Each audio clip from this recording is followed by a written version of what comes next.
When a Nigerian says, "I own land," most of the time they are not speaking legally, they are only speaking emotionally. In law, ownership of land doesn't mean absolute control. It means holding a recognized interest in land, and that difference is very important. Under the Nigerian law, ownership is not absolute. Rather, it refers to a bundle of rights, which may include rights to use, rights to occupy, rights to transfer, rights to exclude others from tampering, amongst other rights. Ownership in law is not one big power. Rather, it is a bundle of smaller rights.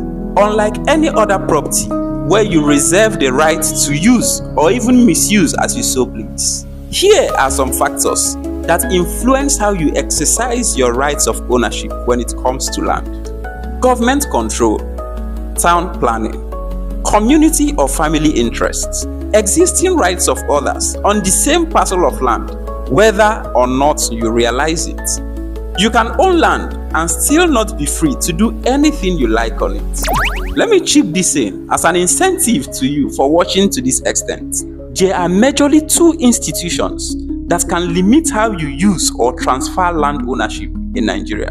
They are family and customary limits. This is prevalent where it is family land, community interest is involved, or certain consents are required, especially when there are plans to sell that land. Secondly, government limits. This can come into play by virtue of provisions of the Land Use Act 1978. It can come through the state's revocation powers. It can also come in the form of town planning restrictions. This is why people buy land and later discover that the ownership has restrictions they never knew in the first place. A major cause of disputes in land transactions, which I have witnessed a lot, is that buyers assume ownership is total and unlimited. Sellers oversell their authority, and finally, reality surfaces after payment.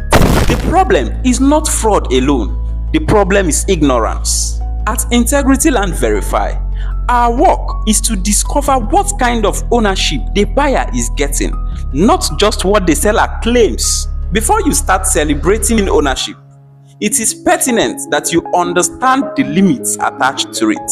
I remain Mr. Integrity, the property verification and due diligence specialist. If you learned something you never knew from this video, share to your loved ones so that they can learn and avoid getting themselves avoidable property situations. See you on the next one.